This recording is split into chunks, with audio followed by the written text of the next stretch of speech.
Pandian store சீரியலில் இனி என்ன நடக்கும் அப்படின்னு தான் பார்க்க போகிறோம். இங்கே எப்படியாவது மீனாட்டை நம்ம சொல்ல காப்பாற்றணும் அப்படின்னு சொல்லி பல முயற்சிகளுக்கு மத்தியில் கோச்சிங் சென்டர் போயிடுறாரு. எப்படியாவது நம்ம அரசு ஊழியர் ஆயிடணும். நம்ம மாமா நம்மளை மருமகனை ஏற்றுக்க மாட்டேங்காரு. மீனா மனசு ரொம்பவே வேதனைப்படுது. கண்டிப்பாக அடுத்த பிறந்தநாளுக்கு முன்னக்கூட்டி நம்ம அரசு ஊழியராக இருக்கணும். அப்படி ஊழியராகி மாமா நீங்கள் போன பிறந்தநாளுக்கு உங்களுக்கு நாங்கள் பரிசு தர வந்தோம். அப்போ நீங்கள் சொன்னீங்க இந்த மாதிரி உனக்காக கவர்மெண்ட் மாப்பிள்ளை பார்த்தோம், நீ அதை கட்டலை. இன்றைக்கி ஒரு கூலிக்காரனை கட்டிக்கிட்டு ரொம்ப கஷ்டப்பட்டுக்கிட்டு இருக்க. கூலிக்காரனாலும் பரவாயில்லை, அந்த மளிகை கடையில் எடுபடியாக இருக்கிறவனுக்கு நீ வாக்கப்பட்டிருக்க. அதனால் நீ என் பொண்ணே கிடையாது. என் லெவல் என்ன, உன் லெவல் என்ன? உன் தராதரம் இதுதானா உனக்கு? நீ நான் கஷ்டப்பட்டு படிக்க வச்சு அரசு ஊழியராக்கி அழகு பார்த்ததுக்கு நீ பண்ண இது ரொம்ப இதாக இருக்குது. அதுவே நீ பெரிய பிறந்தநாள் பரிசு கொடுத்துட்ட. அதனால் என் பக்கத்தில் வந்துடாத அப்படி இப்படின்னு சொன்னது பூராமே அவர் காதில் ஒழிச்சிக்கிட்டே இருக்குது. நம்ம இனிமேல் ரொம்ப கரெக்டாக இருக்கணும், கரெக்டாக கிளாஸ் போகணும், வேறு எந்த அளவுக்கும் மனசு சிதறக்கூடாது அப்படி இப்படின்னு சொல்லிட்டு கோச்சிங் சென்டர் போகிறாரு. அங்கே கோச்சிங் சென்டரில் ஓபி அடிக்கிறதுக்கு 4-5 பேர் வராங்க. அப்போ செந்தில்னே வாங்கினே நம்ம தேட்டருக்கு போய்ட்டு வரலாம் அப்படி இப்படிங்கிறாங்க. இல்லை நான் அதெல்லாம் வரல, நான் படித்து எப்படியாவது பெரிய ஆள் ஆகணும்னு சொல்லிட்டு தான் வந்திருக்கேன். எங்கள் வீட்டில் நான் கோச்சிங் சென்டர் வர்றதுக்கு பல தடைகள் எங்கள் வீட்டிலே இருந்துச்சு. என்னை சுற்றி இருக்கிறவங்க எல்லாருமே விமர்சித்தாங்க. நான் அதை மீறி தான் வந்திருக்கேன். அதனால் நான் கண்டிப்பாக படித்தே ஆகணும் அப்படிங்கிறாங்க. அண்ணே எக்ஸாமுக்கு இன்னொரு 15 நாள் இருக்குண்ணே அப்படிங்கிறாங்க. இல்லை இந்த 15 நாளும் நான் ரொம்ப சின்சியராக படித்தா தான் வேலைக்கு போக முடியும் அப்படின்னு சொல்கிறாங்க.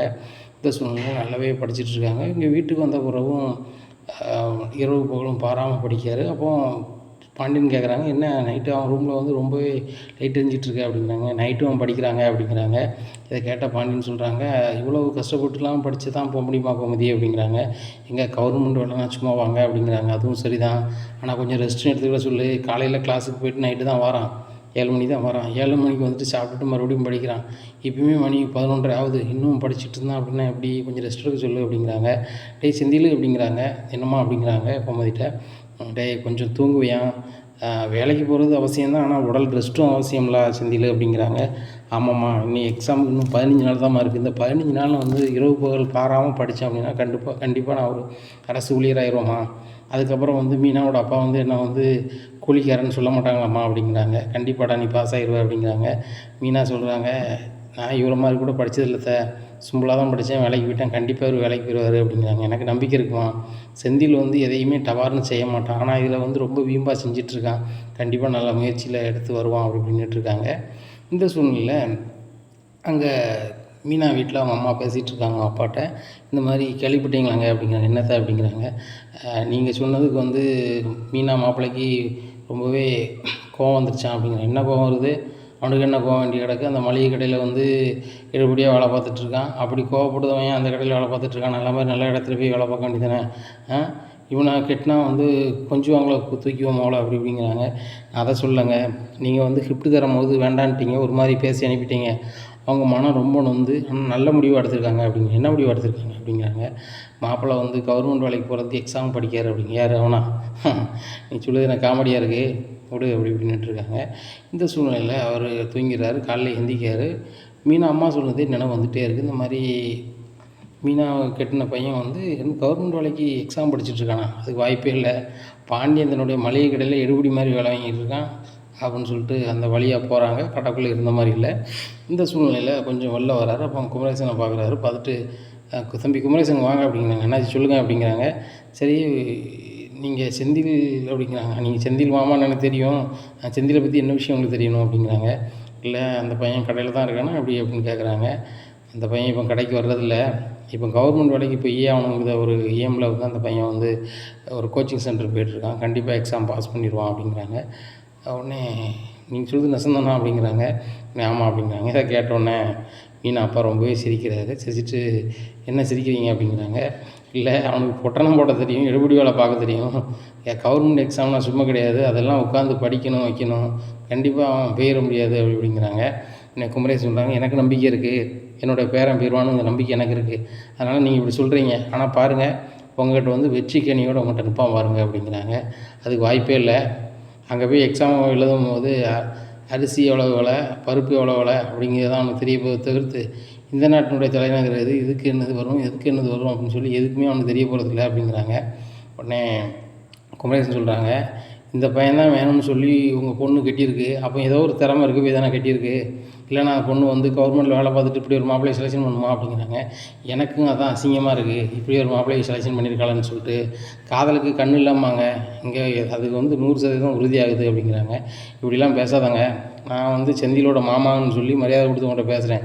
நீங்கள் என் முன்னாடியே என் பேரனை குறைச்சி பேச அனுமதிக்க முடியாது அப்படிங்கிறாங்க. உங்களுக்கு எப்படி அவன் பேரனாயிட்டான் அப்படிங்கிறாங்க. அப்போ நீ மாமான்னு கூப்பிட்றான், அப்போ எனக்கு பேரன் தானே அப்படிங்கிறாங்க. ஊரில் 1000 பேர் 1000 முறை சொல்லி பேசுவாங்க, முறையாகாது. பெத்த பிள்ளையே வந்து நான் சொன்னதை கேட்கலன்னு சொல்லிட்டு அவ்வளோ ஒரு உறவாக நினைக்கல. அப்படி இருக்கும்போது நீங்கள் அவங்க உறவெல்லாம் நான் வந்து ஒரு பொருட்டாக எடுக்க முடியுமா அப்படின்னு சொல்லிட்டு பைக் எடுத்து போயிடுறாரு. அவருக்கு ரொம்பவே கஷ்டமாக இருக்குது. நம்ம வந்து மீனாவோட அப்பான்னு சொல்லி மரியாதை கொடுத்து பேசுகிறான், இப்படி அந்த பையங்களை குறைச்சி பேசுகிறாங்களே அப்படின்னு சொல்லிட்டு மனசில் நினச்சிட்டு, சரி மனசு புத்தி இப்படி தான் இருக்குது அப்படின்னு சொல்லிட்டு நேராக வீட்டுக்கு போயிடுறாரு. இந்த சூழ்நிலையில் வந்துட்டு மறுநாள் காலையிலே கடைக்கு வராரு. கடைக்கு வரும்போது பழனியை பார்க்குறாரு. பழனியை பார்த்துட்டு, பழனி அப்படிங்கிறாங்க. என்ன அப்படிங்கிறாங்க, இந்த மாதிரி மீனா அப்பா நீ வழிமறிச்சு பேசினார் அப்படின்னா, என்ன சொன்னார் அப்படிங்கிறாங்க. இல்லை செந்தில் வந்து கிளாஸ் எதுவும் போகிறப்போ எக்ஸாமுக்கு படிக்க போகிறாரோ வைக்க அந்த மாதிரி கேட்டார். ஆமான்னு சொன்னேன். இப்படி பொட்டணம் போடணும்னா இப்படி வந்து அரை சொல்லி ஆக முடியும், அதெல்லாம் வந்து தலையில் எழுதியிருக்கணும், அது போக அந்த திறமை வேணும் அப்படி இப்படின்னு சொல்லிட்டு போயிட்டார். அதான் எனக்கு மனசுக்கு ரொம்ப கஷ்டமாக போச்சு அப்படிங்கிறாங்க. என்ன இப்படி பேசியிருக்காரு, நீங்கள் சும்மியா விட்டீங்க அப்படிங்கிறாங்க. நான் 4 வாரத்தை கேட்டு தான் விட்டேன், ஆனால் வந்து செந்தில் பாஸ் ஆகிடுவானா அப்படின்னு கேட்குறாங்க. கண்டிப்பாக சித்தப்பா அவன் பாஸ் ஆகிடுவான், இரவு பகல் வராமல் படிக்கான், 15 நாள்னா இன்னும் 14 நாளில் அவன் எக்ஸாம் எழுதிடுவான் அப்படிங்கிறாங்க. நல்ல எக்ஸாமில் சொல்லு, இவன் உங்கள் மாமனார் இப்படி பேசினாருங்கன்னு சொல்லு, அப்போ தான் வீம்பில் படிப்பான் அப்படிங்கிறாங்க. மதியம் சாப்பிட்டு போகும்போது கண்டிப்பாக சொல்கிறேன் அப்படிங்கிறாங்க. சாப்பிட போகிறாங்க. இந்த சூழ்நிலையில் சென்ட்ரலில் வந்து எல்லா ஏரியாவுமே கவர் பண்ணி விட்ருந்தாங்க. வீட்டில் உட்காந்து மீதியை படிங்க, 14 2 வாரம் தான் இருக்குது, நல்லா படித்து எக்ஸாம் எழுதுங்கன்னு சொல்லி முடிச்சிடுறாங்க. வீட்டிலே உட்காந்து செந்தில் படிச்சுட்ருக்காரு. அப்போ செந்தில் படிச்சுட்டு இருக்கும்போது கோமதி எல்லோரும் சாப்பிட வரும்போது நின்று சாப்பிடாப்பான்னு கூப்பிட்றாங்க. போகிறாங்க. உடனே பழனி தனியாக கூப்பிட்றாரு. மாப்பிள்ளைங்க பாரு, இந்த எக்ஸாமில் நீ கண்டிப்பாக பாஸ் ஆகிற அப்படிங்கிறாங்க. கண்டிப்பாக அம்மா அப்படிங்கிறாங்க. அதுபோக உன் பொண்டாட்டியோட அப்பா வந்து நீ பாஸே ஆக மாட்ட, நீ வந்து பொட்டணம் கிட்ட தான் லாய்க்கு, நீ வந்து எடுபடி வேலை செய்ய தான் லாய்க்குன்னு சொல்லிட்டு நம்ம குமரேசன் சித்தப்பாட்ட சொல்லியிருக்காங்க. அதனால் அதை மனசில் வச்சுட்டு செய்ய அப்படிங்கிறாங்க. உண்மையிலே மாமா அவர் சொல்லுதில் வருத்தம் ஒன்றும் இல்லை. நான் அந்த எக்ஸாம் படிக்கலை அப்படின்னு சொன்னால் நான் பொட்டணம் கட்டதுக்கும் அப்போ டெலிவரி பண்ணதெல்லாம் லாய்க்காக இருந்திருப்பேன், வேறு என்னமோ எனக்கு தெரிஞ்சிருக்காது. ஆனால் வந்து அவர் அன்றைக்கி வந்து பிறந்தநாள் பரிசு ஏற்றுக்க மாட்டேன், நான் ஒரு கவர்மெண்ட் மாப்பிள்ளையை பார்த்தேன், நீ வாக்கப்பட மாட்டேன்னு சொல்லி ரொம்ப ஃபீல் பண்ணார். அப்போ தான் எனக்கு தோணுச்சு, உங்கள் அப்பா வந்து நீ இப்படி குறைவாக நினைக்காரு, அதுக்கு முன்னாடி நான் உன்னைய வந்து நல்லா வச்சுக்க பார்க்கணும், அது போக நானும் பெரிய அரசு ஊழியராக இருக்கணுங்கிறதுக்காக தான் மாமா நான் படிக்க ஆரம்பித்தேன் அப்படிங்கிறாங்க. இதே வீம்பு எடுத்துக்க மாப்பிள்ள, இந்த பழனியோட மருமகன் செந்தில் தோத்தான்னு வரலாறு இருக்கக்கூடாது, ஜெயிச்சான்னு தான் இருக்கணும் அப்படிங்கிறாங்க. ஆமாம் கண்டிப்பாக நான் உங்களுக்கு பெருமை தான் ஏற்படுத்துவேன் அப்படிங்கிறாங்க. அப்படி சொல்லு மாப்பிள்ள, உனக்கு ரொம்ப சந்தோஷமாக இருக்குது, நீ சூப்பராக என்ன செய், எக்ஸாம் எழுது, பாஸ் பண்ணு, நல்ல மாதிரி இருக்கட்டும் அப்படி இப்படின்னுட்டு இருக்காங்க. உடனே பாண்டியன் கேட்குறாங்க, இப்போ எக்ஸாம் ரொம்ப கஷ்டமாக இருக்கா அப்பா செந்தில் அப்படிங்கிறாங்க. அப்படிலாம் ஒன்றும் இல்லைப்பா அப்படிங்கிறாங்க. எனக்கு ரொம்ப சந்தோஷமாக இருக்குது செந்தில், நான் உடனே கடையில் வச்சு வேலை வாங்கும்போது எனக்கே ரொம்ப கஷ்டமாக தான் இருக்கும், படித்து பையனா நம்ம உட்கார வச்சு வேலை பார்க்கவேன், நம்ம பிள்ளைகளுக்கு படித்து வேலைக்கு போய்ட்டு நான் நல்லாயிருக்குன்னு நினச்சோமே அப்படின்னு சொல்லிட்டு நான் ரொம்ப கஷ்டப்பட்டுட்டு இருந்தேன். நிறைய பேர் என்னை கிண்டல் பண்ணுவாங்க, உன் பையன் ஒருத்தன் வக்கீல் ஆயிடுவான், கலெக்டர் ஆயிடுவான், இன்ஜினியர் ஆயிடுவான்னு சொன்னேப்பா, எல்லாரையும் மளிகை கடையில் போட்டு பசிக்கிட்டு இருக்கியே, அவ்வளோதானா அவன் ரேஞ்சு அப்படி இப்படின்லாம் கேட்பாங்க. அதையும் தாண்டி என் பிள்ளைகளுக்கு வந்து சுயமாக வந்து தொழிலில் ஈடுபடணும்னு சொல்லி தான் இருக்குவா அப்படி இப்படின்னு நினச்சலாமல் சொல்லுவேன் அதை சமாளிக்கிறதுக்கு. ஆனால் இன்றைக்கி நீ வந்து கவர்மெண்ட் வேலைக்கு போவான்னு சொல்லி முயற்சி பண்ணிகிட்டு இருக்கும்போது ரொம்ப சந்தோஷமாக இருக்குது மீனா, உன்னுடைய உந்துதலும் இல்லைன்னா அவன் போயிருக்க மாட்டான் அப்படிங்கிறாங்க. உண்மை இல்லாமல் அது தனிப்பட்ட முறையில் அவரோட முயற்சி தான், எப்படியாவது வேலைக்கு போயே தீர்வேன்னு சொல்லிட்டு இவர் படிச்சுட்ருக்காரு, கண்டிப்பாக போயிடுவார் அப்படிங்கிறாங்க. உடனே தங்கமேல் சொல்லுவாங்க, மாமாங்க பாருங்கள், இவங்க மட்டும் எழுதலை, பல லட்சம் பேர் எழுதுவாங்க, அதில் போஸ்டிங்கை பார்த்தீங்கன்னா 2000 போஸ்டிங் தான், அந்த 2000த்தில் வரணும், கட்டாப் மார்க் இருந்தால் தான் மாமா கிடைக்கும், எல்லாருக்கும் எழுதுங்க, குறைச்சி எழுதுங்க, எல்லாருக்கும் கிடைக்காது அப்படி இப்படின்னு சொல்கிறாங்க. அப்படியே செந்தில் அப்படிங்கிறாங்க. ஆமாப்பா அப்படிங்கிறாங்க. உடனே மீனா சொல்கிறாங்க, ஏன் தங்கமேல் இப்படி பேசுகிறீங்க, அந்த 2000 பேரில் செந்தில் வரமாட்டாங்களா அப்படிங்கிறாங்க. உடனே அதை சொல்லலை, ஆனால் வந்து தம்பி வந்து வீட்டில் உட்காந்தானே படிக்கி அப்படிங்கிறாங்க. கோச்சிங் சென்டர் போயிருந்தாங்க 2 வாரம், அந்த இப்போ எல்லா ஏரியாவும் கவர் பண்ண பிறகு 2 வாரம் வீட்டில் உட்காந்து படிக்க சொல்லியிருக்காங்க, அதனால் வீட்டில் உட்காந்து படிக்கிறாங்க, இதனால் அது ஒன்றும் குறை கிடையாது, ஏரியாவை கவர் பண்ணியாச்சுல அப்படிங்கிறாங்க. இல்லை வருஷக்கணக்கில் படிக்கிறவங்களுக்கே கிடைக்க மாட்டேங்குது, இவங்களுக்கு எப்படி கிடைக்கும் அப்படி இப்படின்னுட்டு இருக்காங்க. உடனே மீனா சொல்கிறாங்க, வருஷக்கணக்கில் படிக்கிறோமோ கொஞ்ச நாள் படிக்கிறோமோ, எவ்வளோ சின்சியராக படிக்கிறோம், அந்த சப்ஜெக்ட் ஏரியாவை கவர் பண்ணிட்டோமா, நம்ம மைண்டில் நம்ம என்ன ஏரியா இருக்குது, நம்ம அதை எப்படி வந்து ப்ரெசென்ட் பண்ணுறோம், நம்ம அதை எப்படி நம்ம மார்க் எடுக்க மாற்றுறோம், ஏன்னா இன்டர்வியூவில் எப்படி நம்ம கலந்துக்கிட்டு எப்படி சாதிக்கும் அப்படிங்கிறது தான் மேட்டராக இருக்குது. சரிங்களா? இப்போ இன்றைக்கி நான் குரூப் 2வில் பாஸ் பண்ணி வேலை பார்க்குறேன் அப்படின்னு சொன்னால் நானும் அதை மாதிரி எதிர்கொண்டு தான் போனேன். பார்க்குறவங்க எல்லாருமே என்ன சொன்னாங்கன்னா, உனக்கு கிடைக்காது வைக்காதான்னு சொன்னாங்க. அதை தாண்டி தான் எக்ஸாம் எழுதி பாஸ் பண்ணி இன்றைக்கி வேலை பார்த்துட்ருக்கேன். அதே மாதிரி என் வீட்டுக்காரன் கண்டிப்பாக வேலைக்கு போயிடுவார். அவருக்கு ஜாயின் பண்ணும்போது கண்டிப்பாக உங்களுக்கு ஸ்வீட் கொடுப்போம் பாருங்கள் தங்கமயில் அப்படிங்கிறாங்க. எனக்கு ஸ்வீட் கொடுப்பீங்களா, எல்லோரும் கொடுக்க மாட்டீங்களா அப்படிங்கிறாங்க. இல்லை, யாரெல்லாம் வேலைக்கு போயிடுவேன்னு சொல்கிறாங்களோ அவங்களுக்கு வந்து ஒரு ஸ்வீட்டோட முடிச்சிடுவேன். நீங்கள் போக முடியாதுன்னு ஒரு இதில் நெகட்டிவாக சொல்கிறீங்களா, கண்டிப்பாக முடியும், என் வீட்டுக்காரெல்லாம் முடியும் அப்படின்னு முடிஞ்சது அப்படின்னு சொல்லி நான் அவங்களுக்கு வந்து ஸ்வீட் கொடுப்பேன் அப்படிங்கிறாங்க. முடிஞ்சால் சந்தோஷம்தான் அப்படின்னு சொல்லிட்டு ஒரு மாதிரி வஞ்ச புகழ்ச்சி அணியில் பேசுகிறாங்க. உடனே இவங்க சொல்கிறாங்க, ராஜி ஏன்க்கா இப்படி பேசிகிட்ருக்கீங்க, மாமா செந்தில் மாமா வந்து எப்படியாவது வேலைக்கு போகணும் முயற்சி பண்ணிகிட்ருக்காங்க, முடிஞ்சால் அவங்களுக்கு வந்து ஆறுதலாக இருங்க, இல்லைன்னா ஒரு மாதிரி பேசாதீங்கக்கா, நீங்கள் தான் எக்ஸாம் எழுத மாட்டேன், எனக்கு வந்து ஹவுஸ் ஒய்ஃபே போதும்னு சொல்லிகிட்டு இருக்கீங்க, ஆனால் எழுதுறவங்களை ஏன் டிஸ்டர்ப் பண்ணுறீங்க அப்படிங்கிறாங்க. இல்லை ராஜி அப்படிங்கிறாங்க. சரி சாப்பிடும்போது பேசிகிட்டு இருக்காதாங்க அப்படின்னு சொல்லிட்டு கோமதி சொல்கிறாங்க. எல்லோரும் சாப்பிட்டு எழுந்திரிச்சு போகிறாங்க. இந்த சூழ்நிலையில் மயில் நினைக்காங்க, இவன் மட்டும் வேலைக்கு போயிட்டான்னா மரியாதையே இந்த வீட்டில் இருக்காது போலயே, மீனா ஏற்கனவே வேலைக்கு போய்ட்டு அதிகமாக வாய் பேசிகிட்ருக்கா, இவனும் வேலைக்கு போயிட்டான்னா மீனாவை கையிலே பிடிக்க முடியாத, எப்படியாவது இந்த எக்ஸாம் அன்னைக்கு வந்து எக்ஸாம் எழுத விடாமல் ஆக்கணுமே அப்படின்னு சொல்லி நினச்சிட்டு இருக்காங்க. இந்த சூழ்நிலையில் சின்சியராக படிச்சுக்கிட்டே இருக்கிறாங்க. அப்போ கதிரை பார்த்து சொல்கிறாங்க, பாரு செந்தில் வந்து வயசுக்கு மூத்தவன், கல்யாணம் முடித்தான், கல்யாணம் முடித்த பிறகு எக்ஸாம் பாஸ் பண்ணி போகிறான்னு சொல்லி இவ்வளோ முயற்சியாக இருக்கான், நீனும் கல்யாணம் முடிச்சுட்டு வச்சுட்டுன்னு சொல்லிட்டு ஒரு எக்ஸாம் படித்து போகணுங்கிறது நேரில் பாரு அப்படிங்கிறாங்க. அதுக்கு டிகிரி முடிக்கணும், டிகிரி முடித்தா தான் போக முடியும் அப்படிங்கிறாரு கதிர். உடனே கோமதி அதான் சொல்லுதேன், டிகிரி முதல்ல ஒழுங்காக முடிக்க சொல்லு அப்படிங்கிறாங்க. உடனே ராஜ் சொல்கிறாங்க, மாமா அவருக்கு எதுலேயுமே அரியர் கிடையாது, எல்லாமே ஃபஸ்ட் கிளாஸ் வச்சுருக்காரு அப்படிங்கிறாங்க. உடனே பாண்டியன் சிரிச்சுக்கிறாரு, இந்த தகவல் வரணும்னு சொல்லி தானே அப்படி பேசணும்னு சொல்லிட்டு போயிடுறாரு.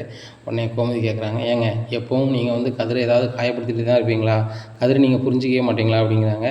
கோமதி வாழ்க்கையினுடைய தத்துவத்தை அவனுக்கு புரியணுங்கிறதுக்காக தான் பேசினேன், மற்றபடி ஒன்றும் கிடையாது, நல்லபடியாக படித்து நல்ல வேலைக்கு போனால் எனக்கு பெருமை தான், அதில் மாற்றிக்கிறது இல்லை, ஆனால் இவன் போயிடுவானா அப்படிங்கிறாங்க. ஏங்க கண்டிப்பாக கதிர் வேலைக்கு போயிடுவான் பாருங்கள், படிச்சுக்கிட்டே இருக்கும்போது கூட அவன் பொண்டாட்டி யார் கையிலையும் கையேந்தி நிற்கக்கூடாது வைக்கக்கூடாதுன்னு சொல்லி வேலைக்கு போனவன், பைக்கே இல்லாட்டினா கூட நான் சைக்கிளில் போயினாலும் என் பொண்டாட்டியை காப்பாற்றணும்னு போனவன், அப்பேற்பட்ட வீம்பு உள்ளவன், அப்பேற்பட்ட திறமை உள்ளவன், அவன் வந்து கண்டிப்பாக வந்து எக்ஸாம் முடிச்சுட்டு கண்டிப்பாக ஒரு அரசு ஊழியராகி உங்கள் முன்னாடி வந்து அவன் வாழ்ந்து காட்டுவாங்க, அவன் பெரிய பிஸ்னஸ்மேனோ இல்லைன்னா பெரிய ஒரு அதிகாரியோ உங்களை ஆகி உங்களை பெருமைப்படுத்தாமல் விட மாட்டாங்க. ஏற்கனவே மாடியில் பேசியிருக்கான், எங்கள் அப்பா வந்து என்ன வந்து பிடிக்காத பிள்ளை மாதிரி நடந்துக்கிறாரு, ஆனால் நான் பெரிய ஆளாகி எங்கள் அப்பா வந்து கதிரோட அப்பா தான் கதிரோட அப்பா தான்னு சொல்லுற அளவுக்கு நான் பண்ணணும், அந்தளவுக்கு ஏதாவது பண்ணணுமாம்மா அப்படின்னு சொல்லிலாம் பழனிட்டு பேசியிருக்கான், அப்பேற்பட்டவங்க அப்படிங்கிறாங்க. பேச்சாக இருக்கக்கூடாது, செயலில் இருக்கணும் செந்தில் மாதிரி அப்படிங்கிறாங்க. நேற்று வரைக்கும் செந்தில் வந்து எதுக்கு ஆக மாட்டான் அப்படின்னு பேசிகிட்டு இருந்தீங்க, இப்போ எக்ஸாம் படிக்க போய் இப்படி பேசுகிறீங்க, கண்டிப்பாக பாருங்கள் செந்தில் மாதிரி அவனும் எக்ஸாம் படித்து வேலைக்கு போவான் பாருங்கள் அப்படிங்கிறாங்க. இந்த சூழ்நிலையில் செந்தில் எழுதக்கூடிய காலகட்டம் வந்துடுது. எக்ஸாம் சூப்பராக பண்ணியிருந்தார். பண்ணிட்டு வந்து மீனாட்ட சொல்கிறாங்க, மீனா நான் கண்டிப்பாக கிடச்சிடும் மீனா அப்படிங்கிறாங்க. ரொம்ப சந்தோஷமாக இருக்குங்க அப்படிங்கிறாங்க. ரிசல்ட் வருது, முதல் பேப்பர் ரிசல்ட் வருது, அதுலேயும் பாஸ் ஆகிடுறாரு. மறுபடியும் இன்னொரு எக்ஸாம் எழுதுறாரு, அதையும் பாஸ் ஆகிடுறாரு. 2 எக்ஸாம் பாஸ் பண்ணுறோன்னே இன்டர்வியூக்கு அப்ளை பண்ணதுக்கு வருது, இன்டர்வியூக்கு அப்ளை பண்ணுறாரு. இந்த சூழ்நிலையில் இன்டர்வியூக்கு போகிறாங்க. அப்போ வந்துட்டு நிறைய பேர் வந்து பணத்தை செட் பண்ணி நம்ம இன்டர்வியூ போயிடலாம் அப்படி இப்படின்னு பண்ணிகிட்டு இருக்கும்போது செந்தில் திறமையை வச்சு மட்டும் போனால் போதும், நம்ம பணத்தை கொடுத்து போகக்கூடாதுன்னு எண்ணிக்கையில் இருக்கார். அப்போ வந்து இந்த செய்தி வீட்டில் பேசுகிறாங்க, இந்த மாதிரி பணம் கொடுத்து பேருவாங்க வச்சுருவாங்கன்னு சொல்லுவாங்க. அப்போ என்ன பார்க்காதா அப்படின்னு சொல்லி பண்ணின்னு கேட்குறாங்க. அப்போ அதெல்லாம் ஒரு சூழ்நிலை ஈடுபடுவாங்க, நம்மளுக்கு அந்தளவுக்கு போண்டாம்பா அப்படிங்கிறாங்க. இல்லைப்பா சின்ன தொகைனா கொடுத்துருவோம் அப்படிங்கிறாங்க. இல்லைப்பா நீங்கள் தான்ப்பா நேர்மையாக இருக்கணும் அப்படி இப்படின்னு சொல்லுவீங்க, இதில் அப்படிப்பா அப்படிங்கிறாங்க. இல்லை அடுத்தவங்க முயற்சி பண்ணும்போது என்னப்பா செய்ய முடியும், அதுபோக நீங்கள் வந்து படித்து எழுதுறீங்க, அதில் இன்டர்வியூவில் அவங்க எடுத்துக்கூடாதுல்ல அப்படிங்கிறாங்களா, இப்போ மெரிட்லேயும் போடுவாங்க அப்படிங்கிறாங்க. ஆமாம் மெரிட்டில் கிடச்சா போதும் மாமா அப்படின்னு சொல்லிட்டு மீனா சொல்கிறாங்க. இந்த சூழ்நிலையில் அப்பவும் நெகட்டிவாக பேசுகிறாங்க மயில். ஆமாம் அங்கே பாருங்கள், எவ்வளோ படித்தாலும் சரி தான், பணம் கொடுக்காம வேலைக்குன்னா போக முடியாது, அதனால் பணம் கொடுத்தா மட்டும்தான் மாமா கிடைக்கும், தேவையில்லாமல் ஏன் இவர் இன்டர்வியூ போய் டயத்தை வேஸ்ட் பண்ணுறாரு, அதுக்கு கடையில் வேலை பார்த்தா கூட நம்மளுக்கு வருமானம் தானே அப்படி இப்படின்னுட்டு இருக்காங்க. தங்கமயிலுங்க பாருங்கள், உங்கள் வேலை ஏதோ அதை மட்டும் பாருங்கள், தேவையில்லாமல் அது கிடைக்காது இது கிடைக்காதுன்னு சொல்லிகிட்டே இருக்கீங்க, அவ்வளோதான், இதுக்கு மேலே நான் வந்து பார்த்துட்டு இருக்க மாட்டேன் அப்படிங்கிறாங்க. இல்லை நான் சும்மா தான் சொன்னேன் அப்படிங்கிறாங்க. சும்மா சொல்லுங்கள், செமந்துட்டு சொல்லுங்கள், இனிமேல் பட்டு என் வீட்டுக்கார் வேலை விஷயத்துன்னு சொன்னீங்கன்னா அவ்வளோதான் அப்படிங்கிறாங்க. செந்தில் இன்டர்வியூ போகிறாரு, இன்டர்வியூ சூப்பராக பண்ணிடுறாரு. பண்ணிட்டு லிஸ்ட்டில் பார்க்குறாங்க, கடைசியில் பேர் வந்துடுது. கடைசியில் தமிழ்நாட்டிலே 2வது ஆளாக வராரு. அப்போ வந்துட்டு அவங்க கேட்குறாங்க, நிறைய போஸ்டிங் இருக்குது, உங்களுக்கு என்ன போஸ்டிங் வேணும் அப்படி பண்ணிட்டு கேட்குறாங்க. உடனே சரி சார் கொஞ்சம் இருங்க சார், நான் வீட்டில் கேட்டு சொல்கிறேன் அப்படின்னு சொல்லிட்டு இன்டர்வியூ ரூம் விட்டு வெளில வராரு. உடனே மீனாவுக்கு ஃபோன் அடிக்காங்க. மீனா உங்கள் வீட்டு பக்கத்தில் ஏதாவது கவர்மெண்ட் ஆஃபீஸ் இருக்கா அப்படின்னு கேட்குறாங்க. எதுக்குங்க கேட்குறீங்க, இன்டர்வியூலாம் முடிஞ்சிட்டா அப்படிங்கிறாங்க. இல்லை இன்டர்வியூ பாதியில் வந்துட்டேன் அப்படிங்கிறாங்க. என்னங்க சொல்கிறீங்க, பாதியில் வரக்கூடாதா அப்படிங்கிறாங்க. இல்லை ஆஃபீஸர் எல்லாமே சூப்பராக பேசுனாங்க, நீங்கள் எல்லாத்துலேயுமே நல்ல மார்க் எடுத்திருக்கீங்க, உங்களுக்கு கண்டிப்பாக கிடைக்கும். உங்களுக்கு விருப்பமான ஏரியா என்ன வேலைன்னு மட்டும் சொல்லுங்கள் அப்படின்னாங்க. அதான் கேட்குறேன் அப்படிங்கிறாங்க. எங்கள் வீட்டு பக்கத்தில் சப் ரிஜிஸ்டர் ஆஃபீஸ் இருக்குது, அது போக வந்துட்டு பேங்க் இருக்குது அப்படி இப்படிங்கிறாங்க. அப்படியா, சரி ரைட்டு. பேங்க் நம்ம இதில் வராதில்ல, சப் ரிஜிஸ்டர் ஆஃபீஸர் இருக்குது, இதில் சப் ரிஜிஸ்டர் இருக்குது, நான் அதை செலெக்ஷன் பண்ணிட்டுமா அப்படிங்கிறாங்க. சூப்பருங்க அப்படிங்கிறாங்க. உடனே சப் ரிஜிஸ்டர்னு சொல்லிடுறாங்க. இந்த சூழ்நிலையில் ஓகே அப்படின்னு சொல்லி டிக்கெட் அடிச்சிடுறாங்க. உங்களுக்கு கண்டிப்பாக ஒரு வாரத்தில் லெட்டர் வரும், நீங்கள் ஜாயின் பண்ணிக்கோங்க அப்படிங்கிறாங்க. ரொம்ப நன்றி அப்படின்னு சொல்லிட்டு வந்துடுறாங்க. வெளியே வந்து மீனாட்ட சொல்கிறாங்க, ஃபோன் அடித்து இந்த மாதிரி கண்டிப்பாக கிடைக்குன்னு சொல்கிறாங்க. அது சப் ரிஜிஸ்டர் ஆஃபீஸே கிடைக்குங்கிறாங்க. நான் வந்து ஏரியா கேட்டது வந்து நம்ம ஊரில் தான் கேட்டிருக்கேன், அது உங்கள் வீட்டு பக்கத்தில் உள்ள சப் ரிஜிஸ்டர் ஆஃபீஸ் தான் கேட்டிருக்கேன் அப்படிங்கிறாங்க. இதை கேட்ட மீனாவுக்கு ரொம்ப சந்தோஷம். ஏங்க குறிப்பிட்டு அதை கேட்குறீங்க அப்படிங்கிறாங்க. இல்லை, தினம் உங்கள் அப்பாவை பார்க்குறது மாதிரி இருக்கும், நீனும் ஆஃபீஸுக்கு வரது மாதிரி இருந்தால் நம்ம 2 பேரும் வந்து அவர் பேசாட்ட கூட நீ என்ன பார்க்க வரும்போது பேசுகிற மாதிரி இருக்கும். அதுபோக வந்துட்டு அவரும் நான் வந்து ஒன்றுத்துக்குமே ஆக மாட்டேன் அப்படி இப்படின்னு சொல்லிட்டு குமரேசன் தாத்தாட்ட சொல்லியிருக்காப்புல. அப்படி இருக்கும்போது வந்து அதையும் மாறதுக்கு நல்லா இருக்கும்ல. என் மருமகன் வந்து சப் ரிஜிஸ்டராக இருக்காருன்னு அவருக்கு சொல்கிறதுக்கும் பெருமையாக இருக்கும். உடனே பிறந்தநாளுக்கு நம்ம போயிடுவோம். போயிட்டு மாமாங்க பாருங்கள், நீங்கள் அரசு ஊழியரை கட்டி வைக்கணும்னு தான் நினச்சிங்க மீனாவுக்கு, நானும் அரசு ஊழியர் ஆகிட்டேன். இப்போ உங்களுக்கு கௌரவ குறைச்சல் எதுவும் இல்லை, மீனா அவங்க மகளாக ஏற்றுக்கோங்க. அவள் ரொம்ப கஷ்டப்படுறா நீங்கள் இல்லாமல். மாமா நீங்கள் தான் வந்து அவங்கள பெற்றீங்க வளர்த்தீங்க. இடப்பட்ட காலத்தில் நான் கல்யாணம் பண்ணிட்டேன், அவங்க விருப்பம் இல்லாமல் கல்யாணம் பண்ணிட்டேன், இது மட்டும்தான். மற்றபடி அவளை மகாராணி மாதிரி தான் நான் இன்னும் வாழ வைக்க போகிறேன் அப்படின்னு நான் சொல்லணும் அப்படிங்கிறது தான் அப்படிங்கிறாங்க. உடனே மீன் அழுதுறாங்க. சரிங்க வீட்டுக்கு வாங்க பேசிக்கிடும் அப்படிங்கிறாங்க. வீட்டுக்கு வராங்க. வீட்டில் வந்தோன்னே எல்லாருமே சொல்கிறாங்க. எல்லாருக்குமே ரொம்ப சந்தோஷம். இங்கே தங்கமேலுக்கு ரொம்பவே வயிறு எரியுது. ஆகா, இந்த செந்திலுக்கும் வேலை கிடச்சிட்டுனா இந்த வீட்டில் நம்மளுக்கு மரியாதை சுத்தமாக மரியாதை இருக்காதா அப்படின்னு சொல்லிட்டு நினைக்காங்க. உடனே பாண்டியன் சொல்கிறாரு, தங்கமேல் நான் தான் எவ்வளவோ சொன்னேன், இப்போ சரவணனுக்கு வேலை கிடைக்க போகுது, உனக்கும் வேலை கிடைச்சிருந்தா 2 பேருக்கும் வீட்டுக்கு வேலை கிடைச்சிருந்துச்சுன்னா ரொம்ப சந்தோஷமாக இருந்திருக்கும், ஏம்மா வேலையை வேண்டான்னு சொன்னேன் அப்படி இப்படின்னுட்டு இருக்காங்க. இல்லைம்மா, இந்த மாதிரி செந்தில் மாதிரி நான் வந்து ஒவ்வொரு இடமா அலைய முடியுமா, நீ யார் கூப்பிட்டு போவா அப்படிங்கிறாங்க. அம்மா சரவணன் தான் எங்கன்னா கூட்டி போகணும்மா அப்படிங்கிறாங்க. இல்லைம்மா சரி வராதுன்னு சொல்லிட்டேன் வச்சுட்டேன் அப்படிங்கிறாங்க. சரிம்மா, இன்னும் அடுத்தாப்பில் போஸ்டிங் போடுவாங்க, அதில் நீ எப்படியாவது எக்ஸாம் எழுதி போயிருமா அப்படிங்கிறாங்க. இது என்னடா ஒரு கதை போனால் இன்னொரு கதை வந்துட்டுருக்குன்னு சொல்லிட்டு சரிம்மா அப்படிங்கிறாங்க. ஆகா, போகிற பக்கம் பார்த்தா சரி வராது, நம்ம சரணமாமா கூப்பிட்டு வந்து நம்ம வந்து தனி கொடுத்தனம் போனால் தான் சரி வரும் போல், இங்கேயே இருந்துக்கிட்டு இருந்தோம்னா ஏதாவது எக்ஸாம் எழுது வையின்னு சொல்லிக்கிட்டே இருப்பாங்க. அதுபோக நம்ம நகையும் இவங்ககிட்ட கொடுத்து வச்சுருக்கோம், இவங்க வந்து அங்கே வந்து லாக்கரில் வச்சுருக்காங்க, என்றைக்கா ஒரு நாள் தெரிஞ்சிச்சுன்னா நம்ம கதை ரொம்ப சங்கடப்பட்டு போயிடும். அதனால் அந்த வீட்டில் உள்ள நடைமுறை சரியில்லை, அது இல்லை இது இல்லை, இந்த வீட்டில் யாருமே என்னை மதிக்கிறது இல்லை.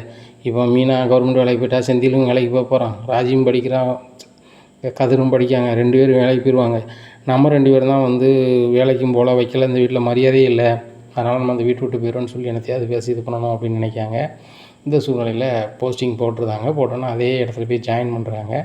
ஜாயின் பண்ண உடனே பாண்டியனுக்கு ரொம்ப சந்தோஷம். பாண்டியன் சொல்கிறாரு, லோக்கல் டிவியில் விளம்பரம் கொடுத்துருவோம், என் பையனுக்கு வாழ்த்து தெரிவிப்பான்னு சொல்லிட்டு லோக்கல் டிவியில் விளம்பரம் கொடுத்துருக்காங்க. இந்த விளம்பரத்தை மீனாவோட அப்பா பார்க்குறாரு. பார்த்துட்டு அப்படின்னு சொல்லிட்டு கூப்பிட்றாரு மீனாமாவை. என்னவங்க அப்படிங்கிறாங்க. டிவியை பார்க்குறாங்க பாரு அப்படிங்கிறாங்க. மீனா மாப்பிள்ளையா பாஸ் ஆகிட்டாரா அப்படின்னு சொல்லிட்டு பார்க்கும்போது, எங்கே போஸ்டிங்னு பார்க்கும்போது அவங்க வீட்டு பக்கத்தில். இதை பார்த்தோன்னா என் அம்மாவுக்கு ரொம்ப சந்தோஷம். எங்கே வாங்கலாம் போயிட்டு வந்துடுவோம் அப்படிங்கிறாங்க. இல்லை நான் வரல, எங்கள் வீட்டு வாசல்லேருந்து தான் தெரிய போகுது ரிஜிஸ்டர் ஆஃபீஸுக்கு ஏற்றாவில் தானே நம்ம வீடு அப்படின்னு சொல்லி வாசல்லேருந்து பார்க்குறாங்க.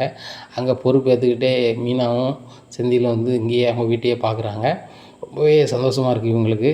இன்றைக்கி வந்து பொறுப்பேற்கிறாங்க. அது போக வந்து நம்ம வீட்டு பக்கத்துலேயே வேலை பார்க்குறாங்களே அப்படின்னு சொல்லிட்டு, ஏங்க நீங்கள் வந்து பார்த்த மாப்பிள்ளை கூட குரூப் 4 தான் வேலை பார்த்தாரு, நம்ம மாப்பிள்ளை இப்போ குரூப் 2 ஆஃபீஸராக இருக்கிறாரு, கஜெட்டட் ஆஃபீஸர் லெவலில் இருக்கார், நீங்கள் வந்து அவரை எப்போது மாப்பிள்ளையை ஏற்றுக்குவீங்களா அப்படிங்கிறாங்க. உடனே அப்பா சிரிக்கிறாங்க. உடனே இனிமேல் அப்பாவை ஏற்றுக்குவாளா அப்படிங்கிறாங்க. ஏங்க என்றைக்குமே மீனா அவங்க மேலே பாசமாக தான் இருக்காங்க பாருங்கள். அது சப் ரிஜிஸ்டர் ஆஃபீஸில் வந்து அவங்க புருஷன் வந்து வேலைக்கு ஜாயின் பண்ணது கூட அதை கண்டுக்கிடாமல் அங்கேருந்து உங்களே பார்த்துட்ருக்காங்க 2 பேரும் அப்படிங்கிறாங்க. உடனே மீனா அப்பா அங்கே பார்க்குறாரு. பார்த்தோன்னே அப்பா அப்படின்னு சொல்லிட்டு அழுதுகிட்டே ஓடி வராங்க. உடனே மீனா அப்படின்னு சொல்லிட்டு இது பண்ணுறாங்க. உடனே செந்திலும் நடந்தே வந்துடுறாரு. மாமா வாங்க மாமா ஆஃபீஸுக்கு அப்படிங்கிறாங்க. மாப்பிள்ளை நான் மன்னிச்சிருங்க, நான் அவங்கள எவ்வளவோ விமர்சித்து பேசியிருக்கேன், எதுக்குமே நீங்கள் லாய்க்கு இல்லை, மளிகை கடையில் வேலை பார்க்க தான் லாய்க்கு, பொட்டணும் போட்ட தான் லாய்க்கு அப்படின்லாம் நான் வந்து சொல்லி விட்ருக்கேன், உங்கள் காது கேட்கணும் அப்படிங்கிறதுக்காக தான்.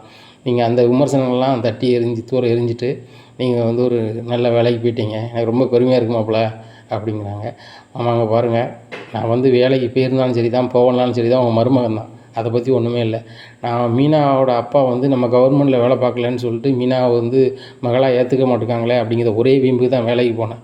வேலை வந்து புத்தியோகம் புருஷ லட்சணம்னு சொல்லுவாங்க, அந்த புருஷ லட்சணத்துக்காக தான் ஆகணும் அப்படிங்கிறாங்க. சாரி மாப்பிள்ளை என்னை மன்னிச்சுக்கோங்க அப்படிங்கிறாங்க. உடனே பாண்டியன் பக்கத்தில் நிற்கிறாரு. பாண்டியன் நீங்களும் என்னை மன்னிச்சிருங்க அப்படிங்கிறாங்க. ஒன்றும் இல்லை, உங்கள் கோவம் நியாயமானது, நானாக இருந்தாலும் அதை தானே செய்வேன், உங்கள் பொண்ணுக்கு நல்ல மாப்பிள்ளை பார்த்து வச்சிங்க. என் பையன் வேலை பார்க்கல வைக்கல, அதனால் கட்டி கொடுக்குறது உங்களுக்கு மனசு சங்கடம். இப்போ தான் வந்து அவன் வேலைக்கு போயிட்டானே, இனிமையாவது மருமகனை ஏற்றுக்கோங்க. நான் வந்து என் பையனை வந்து பணக்கார பிள்ளையை கட்டணும் வைக்கணும் என்றைக்குமே சொன்னது கிடையாது. நான் சொல்கிறது என்ன அப்படின்னா, ஒரு கூட்டு குடும்பமாக எந்த குடும்பம் இருக்கோ அந்த குடும்பத்தில் கெட்டப்பா. நான் தான் ஒரு தனியாக பிறந்து ஒரு அனாதை மாதிரி லாந்திட்டேன். எனக்கு இருக்க பிள்ளைகளாவது நீங்களாவது பெரிய குடும்பத்தில் கல்யாணம் முடிக்கணும் வைக்கணும் தான் நான் சம்மந்தம் பண்ணி படிக்கணும்னு சொல்லி தான் முடித்தேன். இப்போ நான் 2 பேர் லவ் மேரேஜ் பண்ணிக்கிட்டானுங்க. ஒருத்தனுக்கு ஒரு பெரிய குடும்பத்தில் கல்யாணம் முடிச்சு வச்சுருக்கேன். இதான் என்னோடய நிலைமை அப்படிங்கிறாங்க. சரிங்க, எல்லோரும் வீட்டுக்கு வாங்க அப்படின்னு சொல்லிட்டு எல்லாருமே வீட்டுக்கு கூப்பிட்றாங்க. ரொம்ப தயங்கி நிற்கிறாரு பாண்டியன் தப்பான வச்சுக்காதீங்க வாங்க உள்ள அப்படின்னு சொல்லிட்டு கூப்பிட்டு போகிறாங்க. உடனே ஃபோட்டோவெல்லாம் பார்க்குறாங்க. மீனா சின்ன பிள்ளையிலேருந்து நிறைய மெடல் வாங்கியிருக்கு. இதை பார்த்தோன்னே பாண்டியனுக்கு ரொம்ப சந்தோஷம். பார்த்தியா தங்கமேலே பாரு எவ்வளோ மெடல் வாங்கி வச்சிருக்கு அப்படின்னு சொல்லிட்டு, அப்போ இந்த மாதிரி மெடல் நீனும் வாங்கி வச்சிருப்பாளா அப்படிங்கிறாங்க. மெடலா, நம்ம வந்து 12க்கு மேலே ஒரு பக்கம் போகல, இவர் மெடல் கிடல்னு பேசிகிட்டு இருக்காரு அப்படின்னு சொல்லிட்டு தங்கமயில் ஒரு மாதிரி நினைக்கிறாங்க. அப்போ இதான் மூத்த மருமகளா அப்படின்னு பேசுகிறாங்க. இந்த பொண்ணு எங்கேயோ பார்த்த மாதிரி இருக்கே அப்படின்னு சொல்லிட்டு தங்கமயில் அப்பா சொல்கிறாரு. எங்கேயோ பார்த்த மாதிரி இருக்கா அப்படிங்கிறாங்க. இதான் மூத்த மருமகா அப்படிங்கிற. அப்படியா, இல்லை உங்கள் மருமகளை அதுக்கு முன்னோட்டி இந்த பொள்ளையை பாவாடை தாவணியில் எந்த ஒரு வீட்டில் பார்த்துருக்கேன் அப்படிங்கிறாங்க. உடனே இந்த பொண்ணுக்கு வந்து இந்த ஊர் தான். அப்படி எந்த ஊரா? அந்த ஊரில் நமக்கு தெரியாத ஆள் இருக்காத, அந்த ஊரில் யார் இவங்க அப்பா அப்படிங்கிறாங்க. உடனே பேரை வந்து சொல்கிறாங்க. அவர் உள்ளூரில் அவர் பேரை வேறு மாதிரி கூடுவாங்க, சீட்டிங்னு கூடுவாங்க. இந்த சூழ்நிலையில் உண்மையான பேரை சொன்னோன்னா அவர் தெரில. அப்படியா, அந்த ஊரில் எல்லாருமே எனக்கு தெரியும், ஏகப்பட்ட பேர் என்கிட்ட கடை வாங்கியிருக்காங்க அப்படிங்கிறாங்க. அப்போ தான் தங்கமயிலுக்கு அங்கே வந்து புளியை கரைக்கி, ஆஹா நம்ம வீட்லேயும் கடை வாங்கியிருப்பாங்க போலையே, கடன்னு சொன்னாலே நம்ம வீடு தானே, அதுபோக வந்து நம்மளை வேறு பார்த்துருக்குன்னு சொல்கிறாங்களோ, ஒரு வேளை வந்து இன்னார் மோன்னு சொல்லிடுவாங்களோ, என் வீட்டு இவ்வளோ கடை வாங்கியிருக்கான் வச்சுருக்கான்னு சொல்லிடுவாங்களோ அப்படின்னு சொல்லிட்டு, சரி சீக்கிரம் இங்கிறது கிளம்பிடுறோம் அப்படின்னு சொல்லிட்டு, மாமா சீக்கிரம் கிளம்புவோம் அப்படின்னு சொல்லிட்டு எல்லாருமே கிளப்பி கூப்பிட்டு வந்துடுறாங்க தங்கமணி முயற்சியில். பாண்டியனுக்கு பயங்கர சந்தோஷம். பாண்டியன் சொல்கிறாரு, கோமதி அப்படிங்கிற என்ன அப்படிங்கிறாங்க. ஒரு 1000 பேருக்கு அன்னதானம் போடணும் அப்படிங்கிறாங்க. எதுக்குங்க அப்படிங்கிறாங்க. இல்லை நான் வேண்டியிருந்தேன், செந்திலுக்கு வந்து கவர்மெண்ட் வேலை கிடச்சிட்டுனா நம்ம பொதுமக்களுக்கு வந்து அன்னதானம் போடுறதா வேண்டியிருந்தேன், ஒரு 1000 பேருக்கு நம்ம போட்டுருவோம் அப்படிங்கிறாங்க. என்றைக்குங்க அப்படிங்கிறாங்க. நல்ல நாள் பார்த்து தான் போடணுமா, அன்னதானம் போட தான் என்னைக்கு போடலாமா, நாளைக்கு செவ்வாய்க்கிழமை தானே, செவ்வாய்க்கிழமையும் போட்டுருவோம், நிறைய பக்தர்கள் வருவாங்க, அவங்களும் சாப்பிட்டு போட்டோம் அப்படிங்கிறாங்க. சரிங்க அப்படிங்கிறாங்க. உடனே எங்கள் பொருளெல்லாம் ரெடி பண்ணணும்ல அப்படிங்கிறாங்க. அதுக்கு பாண்டியன் கோமதிட்ட சொல்கிறாங்க, இங்கே பாரு கோமதி, ஊருக்கே எல்லா கோயில் திருவிழாவுக்கும் நம்ம தான் வந்து மளிகை சாமான் கொடுக்குறோம், நம்மகிட்டே மளிகை சாமான் கிடையாது, எல்லாமே இருக்குது. செந்திலே நீ மாமா எல்லோரும் போய் அதை ரெடி பண்ணுங்க அப்படிங்கிறாங்க. சரிப்பா அப்படின்னு சொல்லிட்டு போகிறாங்க. அதை எல்லாத்தையுமே ரெடி பண்ணி மறுநாளே வந்து அன்னதானம் கொடுக்குறாங்க. அதை பார்த்துட்டு ஊர் மக்களே ரொம்பவே வாழ்த்துறாங்க. பாண்டியா, நீ சொல்லி காட்டுவேன், என் பிள்ளைகளை ஆஃபீஸர் ஆக்கிடுவேன்னு சொல்லிட்டு பெரிய ஆஃபீஸர் ஆகிட்டியப்பா, அதுவும் உள்ளூர்லேயே வேலை கிடைக்கும் மாதிரி பண்ணிட்டேப்பா அப்படிங்கிறாங்க. அப்பா எல்லாமே கடவுளோட கிருபை தான் அப்படிங்கிறாங்க. அது மட்டும் இல்லை, அவனோட முயற்சியும் அது இருக்குது, அதனால தான் கடவுள்கிட்ட நான் வேண்டியிருந்தேன், அதுக்கு நான் செய்கிறேன் அப்படி இப்படின்னு சொல்லிட்டு எல்லாருக்கும் அன்னதானம் கொடுக்குறாங்க. எல்லாருமே ரொம்ப பெருமையாக இருக்கிறாங்க. எல்லாருமே சொல்கிறாங்க, பாண்டியா இந்த ஊருக்கு நீ பிழைக்க வந்த, இன்றைக்கி மளிகை கடை வச்சு பெரிய ஆளாகிட்ட, ஆனால் மோனே பெரிய ஆஃபீஸராகி இதே ஊருக்கு கொண்டு வந்துட்டியப்பா அப்படி இப்படின்னு சொல்லிட்டு நிறைய பேர் சொல்கிறாங்க. இது ரொம்ப ஒரு பெருமையாக இருக்குது. வீட்டுக்கு போகிறாங்க. வீட்டுக்கு போனோன்னே, செந்திலே என் பேரை காப்பாற்றிட்டடா அப்படிங்கிறாங்க. என்னப்பா அப்படிங்கிறாங்க. இல்லை, ஊர் உலகம் வந்து என்ன வந்து சூப்பர் பிள்ளையை பெற்று வளர்த்துட்ட, பெரிய ஆஃபீஸர் ஆகிட்டான், இப்படி எல்லா பிள்ளைகளும் ஆஃபீஸர் ஆகிட்டுனா உனக்கு நீ மாதிரி ஆள் யாரும் இருக்க மாட்டாங்க அப்படின்னு சொல்லுதாங்க.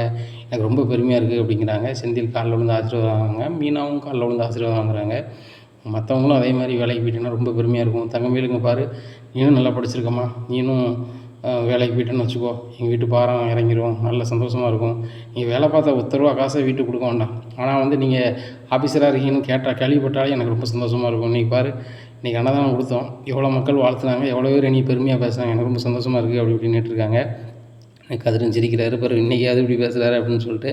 உடனே பாருங்க, கதிரும் வேலைக்கு போயிடுவான், சரவணனும் ஏதாவது முயற்சி பண்ணி வேலைக்கு போயிடுவான், தங்கமயில் மட்டும் நீங்கள் சொல்லி புரிய வச்சு வேலைக்கு அனுப்புங்க அப்படிங்கிறாங்க. என்னடா இது, எங்கே போனாலும் சுற்றி என்கிட்டே வராங்க அப்படின்னு சொல்லிட்டு, அத்தை எனக்கு வேலைக்கு போக விருப்பம் கிடையாது, நான் ஹவுஸ் ஒய்ஃபாக தான் இருக்கணும்னு ஆசைப்படுதேன் அப்படிங்கிறாங்க.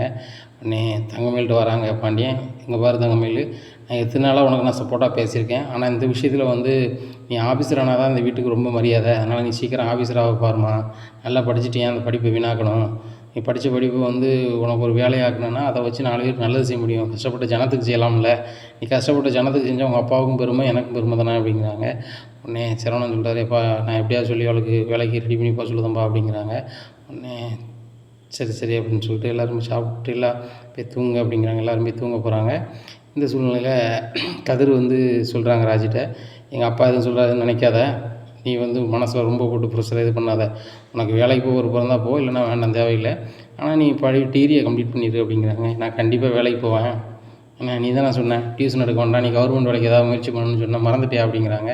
உடனே ஆமாம் ஆமாண்ணே கவர்மெண்ட் வேலைக்கு போ, ஆனால் வந்து உனக்கு என்னைக்கு தோணுதோ அன்றைக்கி போ, அப்பா சொல்கிறாங்க நான் சொல்கிறாங்கன்னு இல்லை அப்படிங்கிறாங்க. அப்போ நீ மட்டும் வேலைக்கு போக மாட்டியா அப்படிங்கிறாங்க. நான் கண்டிப்பாக வேலைக்கு போவேன், நான் வேலைக்கு போனால் தானே உன்னை வந்து கண்களாகவும் காப்பாற்ற முடியும் அப்படிங்கிறாங்க. உடனே ராஜா எழுதுறாங்க. ரொம்ப நன்றி அப்படிங்கிறாங்க. ஏன் நன்றி சொல்கிறேன் அப்படிங்கல, தோணிச்சே தான் சொல்கிறேன் அப்படிங்கிறாங்க. நன்றிலாம் சொல்லாத புருஷன் முன்னாடிக்குள்ள அப்படின்ட்டு வெளியே எழுந்துச்சி போயிடுறாரு. உடனே புருஷன் முன்னாடின்னு சொல்லி ரொம்ப உரிமையாக எடுத்துக்கிறாரு. அப்போ நம்மளை விரும்ப ஆரம்பிச்சாரான்னு சொல்லிட்டு பார்க்குறாங்க.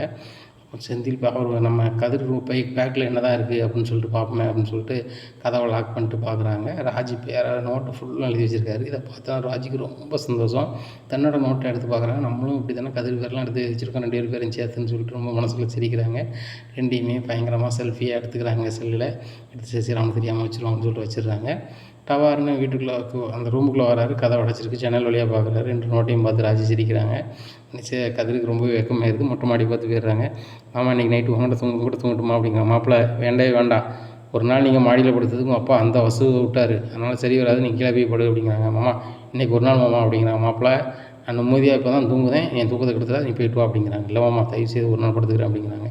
என்னடா மாப்பிள்ளை சரி படு, ஆனால் வந்து உங்கள் அப்பா என்னை வையும் போது ஏதாவது சொல்லி தடுத்துக்கடா அப்படிங்கிறாங்க. மாமா என்னையும் சேர்த்து தான் வைவார் அப்படிங்கிறாங்க. சரி அது தெரிஞ்ச விஷயம் தானே, நம்மளுக்கு என்ன அது புதுசாக அப்படிங்கிறாங்க. டேய் குமாருக்கு கல்யாணம் வச்சோன்னா நடைமுறையை மாறிட்டு பார்த்தியா அப்படிங்கிறாங்க. கல்யாணம் முடிஞ்சிடுவாமா அப்படிங்கிறாங்க. ஏன்டா இப்படி கேட்குற அப்படிங்கிறாங்க. இல்லை அவன் ஒரு பிள்ளை கூட சுற்றிட்டு இருக்கானே அதான் கேட்டேன் அப்படிங்கிறாங்க. என்னடா இதுவரை குண்டை போடுதா அப்படிங்கிறாங்க. மாமா நான் அவங்ககிட்ட சொன்னால் உண்மையை தான் சொல்லுவேன், உங்களுக்கு தெரியும் என்னை பற்றி அப்படிங்கிறாங்க. தெரியும்டா ராஜி விஷயத்தையும் சொன்னேன், திடீர்னு நீ கல்யாணம் முடிச்சு அதை மாதிரி அவன் எதாவது செஞ்சிருமானாடா, கல்யாணத்துக்கு நிற்க மாட்டானா வைக்க மாட்டானா அப்படிங்கிறாங்க. அம்மா தெரியல, ஆனால் வந்து கல்யாணம் முடிப்பானான்னு தெரில, ஏன்னா வந்து அந்த பிள்ளை கூட ரொம்ப சின்சியராக பேசிக்கிட்டு இருந்தான்.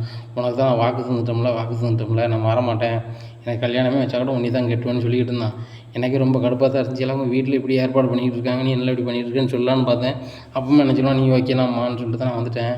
ஆனால் வந்து அவன்கிட்ட நீங்கள் வேணால் பேசுங்க, உங்கள் அப்பா அம்மா நீங்கள் தான் நம்பியிருக்காங்க, பார்த்துக்கோன்னு சொல்லுங்கள் அப்படிங்கிறாங்க. இருடா வரேன் அப்படின்னு சொல்லிட்டு கதவை திறந்துட்டு வீட்டுக்கு போகிறாங்க. நீ இவ்வளோ நேரத்துக்கு எதுக்கு வரான்னு சொல்லி சக்தி என்னடா இவ்வளோ நேரத்துக்கு வர அப்படிங்கிறாங்க. வரக்கூடாதா அப்படிங்கிறாங்க. மணி 11:45 இப்போ வரேன் அப்படிங்கிறாங்க. அம்மாவை பார்க்கணும்னு நினச்சி வந்தேன் அப்படிங்கிறாங்க. அம்மா தூங்கிட்டாங்கடா காலைல வா அப்படிங்கிறாங்க. சரிண்ணே அப்படின்னு சொல்லிட்டு போயிருந்தாரு. என்ன மாமா சொல்லிட்டே அப்படிங்கிறாங்க. சொல்ல போனேன் எங்கள் அண்ணன் வந்துட்டான், எங்கள் அண்ணன் யார்ட்டே போச்சுன்னு பேசிகிட்டு இருக்கான் சக்திவேலு, அதனால் நான் போனோம்னா வித்தியாசம் சொல்லுவான், எங்கள் அம்மா வேறு தூங்கிட்டாங்கிறாங்க, எங்கள் அம்மா இருக்காங்க, அம்மாவது சும்மையாவது போய் என்ன வித்தியாசம் அவன்கிட்ட கேட்கலாம், இப்போ ஒன்றும் செய்ய முடியாது, காலைல நான் கேட்டுக்கிறேன் அப்படிங்கிறாங்க. சரி மாமா அப்படின்னு சொல்லிட்டு தூங்கிடுறாங்க. காலையில் எழுந்திரிச்சோடனே பழனி நேராக வீட்டுக்கு போகிறாங்க. டே குமார் ஒன்று தனியாக பேசணும் அப்படிங்கிறாங்க. என்ன சித்தப்பா அப்படிங்கிறாங்க. யாருக்கு முன்னாடி சுற்றிட்டுருக்கா அப்படிங்கிறாங்க. சித்தப்பா அப்படிங்கிறாங்க. அது எல்லாமே எனக்கு தெரியும், யாருக்கு முன்னாடி சுற்றிட்டுருக்கா அப்படிங்கிறாங்க. சித்தப்பா லவ் பண்ணுறேன் வைக்கிறேன் அதெல்லாம் இப்போ சொல்லாத, உங்கள் அப்பா கல்யாணம் பேசும்போது அப்போ சொல்லியிருக்க வேண்டியதானே அப்படிங்கிறாங்க. இல்லை சித்தப்பா நம்ம வீட்டு பற்றி தான் தெரியுமே, காதல் கல்யாணம் ஏற்றுக்க மாட்டாங்க, அப்போ நீ கல்யாணத்தை நாள் வச்சுட்டு இந்த பொண்ணை கட்ட போறியா அந்த பொண்ணை கட்ட போறியா அப்படிங்கிறாங்க. அதான் தெரியல சித்தப்பா ரொம்ப குழப்பமாக இருக்குது அப்படிங்கிறாங்க. ஆமாடா ஒரு பொண்ணை லவ் பண்ணுவேன், ஒரு பொண்ணை நாள் வைப்பேன், எந்த பொண்ணை கட்டுறேன்னு சொல்லி உனக்கு ரொம்ப குழப்பமாக இருக்கும். அவன் பொண்ணு கிடைக்காம இப்போ என்ன மாதிரி எத்தனை பேர்லாம் தான் தெரியுமா, இப்போ நான்லாம் வந்து கல்யாணம் முடியுமா என் வாழ்க்கையில் அப்படிங்கிற அளவுக்கு நான் இருக்கேன்.